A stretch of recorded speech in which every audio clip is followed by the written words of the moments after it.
moment, c'est lui qui me tue. Il viole ma mère, il viole ma tante. Et le blanc te dit, tu dois l'aimer. J'ai dit à ce blanc, sauf un fou. Maintenant, si les blancs, vous êtes des fous, aimez Kagame. Nous, les Congolais, nous ne l'aimons pas. Et nous souhaitons sa mort. Nous souhaitons sa mort. Après, ils vont dire discours de haine. Le gouvernement congolais. Nous allons continuer à interpeller notre gouvernement. Parce que dernièrement, il y a eu changement de gouvernement en Grande-Bretagne. Il y a eu changement de gouvernement en Grande-Bretagne, en Angleterre, avec un nouveau Premier ministre travailliste. Le gouvernement anglais passé avait déjà signé un contrat avec Kigali, avec Kagame, que tous les migrants afghans vont venir au Rwanda. Maintenant, le nouveau ministre entrant, il a abrogé ce contrat. Plus des immigrés afghans au Rwanda. Et Kagame doit rembourser son argent. Qui gagne? C'est le Congo qui gagne. Mais notre gouvernement n'a jamais félicité le nouveau gouvernement anglais. C'est très grave. 2. Parlons de la francophonie. Le Rwanda est un pays anglophone. Aujourd'hui, c'est un pays anglophone.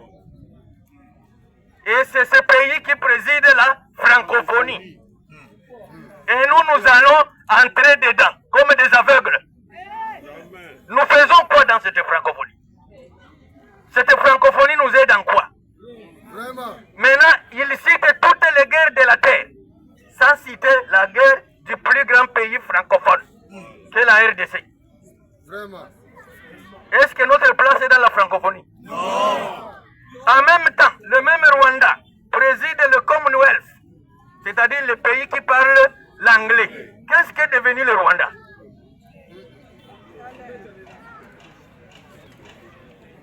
Je l'ai encore dit, je le répète ici, les Occidentaux, les Blancs là, Américains, Français, c'est pas Allemands, utilisent Kagame comme on utilise Netanyahou dans le Moyen-Orient.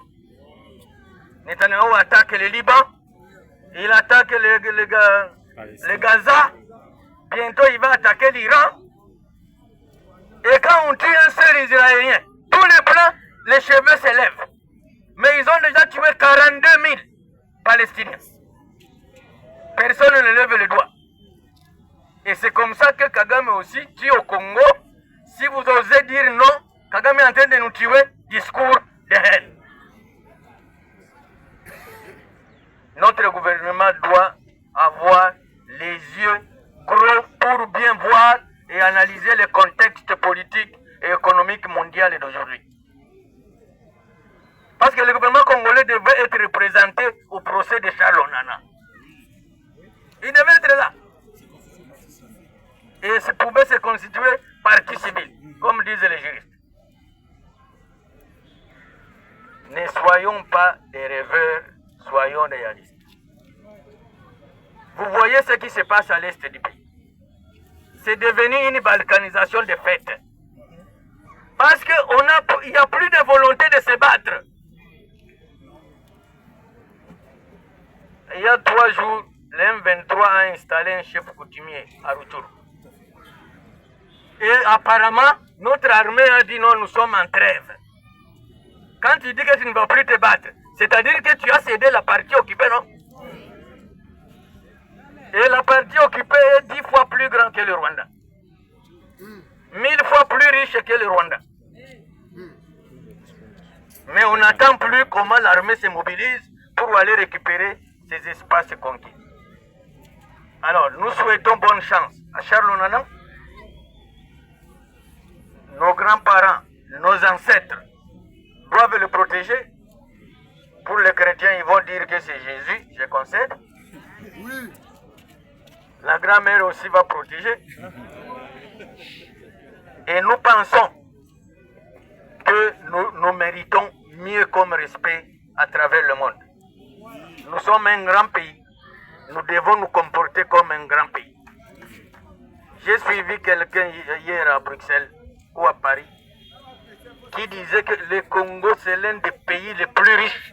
Comment un petit pays pauvre, petit, peut marcher sur le Congo pendant 30 ans? Vraiment. Même moi, si à Botate, basala kaye bongote. Parce que moi, si à Botate, la tradition na biso, on peut frapper comme on veut. Azana mwana te, nana kolobela ye.